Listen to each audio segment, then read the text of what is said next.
بسم اللہ الرحمن الرحیم۔ معزز خواتین حضرات، السلام علیکم ورحمۃ اللہ وبرکاتہ۔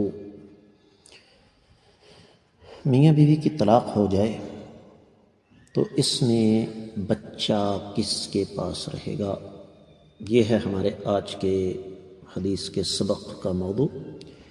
مشکات المصابیح کتاب النکاح باب ہے بچوں کی بلوغت اور نگہداشت کے حوالے سے 3384ویں حدیث کتاب میں اور چوتھی ہے باب میں۔ الفاظ سماعت فرمائیے گا۔ وعن ابی ہریرہ رضی اللہ تعالی عنہ ان رسول اللہ صلی اللہ علیہ وسلم خیر غلاما بین ابیہ و امہ، رواہ الترمذی۔ معزز خواتین و حضرات، یہ روایت سنن ترمذی میں ہے جیسے آپ نے سماعت فرمایا، اور تفصیلی حوالہ اس کا یہ ہے کہ سنن ترمذی کتاب الاحکام 21واں باب ہے، ما جاء فی تخیر الغلام بین ابویہ اذا افترقا، ماں باپ کی جدائی کی صورت میں بچے کو اختیار دینے کا باب 1357ویں حدیث۔ اور بھی بہت ساری کتابوں میں ہے لیکن ان کا حوالہ دینا کوئی یہاں پر لازمی نہیں ہے۔ ترجمہ اس حدیث کا یوں بنتا ہے کہ سیدنا ابو ہریرہ رضی اللہ تعالیٰ عنہ ارشاد فرماتے ہیں کہ نبی کریم صلی اللہ علیہ وسلم نے ایک بچے کو اختیار دیا کہ چاہے وہ اپنے باپ کے ساتھ رہے اور چاہے تو اپنی والدہ کے ساتھ رہے۔ اب اس بارے میں امام ترمذی رحمۃ اللہ علیہ نے اس حدیث کو بیان کرنے کے بعد آگے بحث فرمائی ہے کہ صحابہ کرام وغیرہ اور اسی طریقے سے بعد اہل علم یہ کہتے ہیں کہ ماں باپ کے درمیان بچے کے سلسلے میں اختلاف ہو تو بچہ رہے گا تو پہلے والدہ کے پاس، جب سن تمیز کو پہنچ جائے تو بچے کو اختیار دیا جائے چاہے وہ اپنے باپ کے پاس رہے یا اپنی ماں کے پاس رہے۔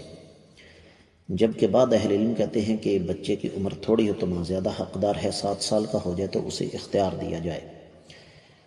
اب یہاں پر معزز خواتین حضرات ایک پہلو اور بھی دیکھنا ضروری ہے کہ بسا اوقات ایسا ہوتا ہے کہ بچہ تو چونکہ بچہ ہے، اس نے تو جب پختہ عمر کو پہنچنا ہے تو اپنے نفع نقصان کے بارے میں سوچنا ہے۔ ایک سوال ہے کہ میاں بیوی کے درمیان اگر طلاق کی وجہ دین ہو، ویسے تو پہلے پتہ چلانا چاہیے، لیکن ہو گیا جو ہو گیا، لڑکی کے والدین نے تحقیق نہیں کی، غور و فکر نہیں کیا کہ یہ جو ہمارے ہونے والے محترم مکرم داماد صاحب ہیں یہ دینی حوالے سے اس معیار پر نہیں ہیں جس معیار پر ہونا چاہیے، نماز نہیں پڑھتے، روزہ نہیں رکھتے، نہ صرف یہ کہ شرعی احکامات کی پابندی نہیں کرتے بلکہ الٹا مذاق اڑاتے ہیں، جبکہ بچی نے ایک دینی ماحول میں پرورش پائی ہے۔ تو 2 باتیں ذہن میں رکھیے۔ پہلی بات تو یہ کہ اس بچی کو شریعت اختیار دیتی ہے وہ طلاق لے لے۔ دوسری چیز یہ ہے کہ طلاق کے بعد بچے کو اختیار دینے سے پہلے یہ دیکھنا پڑے گا کہ بچے کی بہتر تربیت، پرورش تو خیر جانور بھی کر لیتے ہیں اپنے بچوں کی، لیکن بچے کی بہتر تربیت کہاں ہو سکتی ہے؟ یہ نہ ہو کہ باپ کے پاس تو صرف 4 پیسے ہوں، اس کے علاوہ اور کچھ بھی نہ ہو دین کے حوالے سے، تو نتیجہ کیا نکلے گا؟ بچہ جب اس کے پاس جائے گا تو تباہ ہو جائے گا، برباد ہو جائے گا۔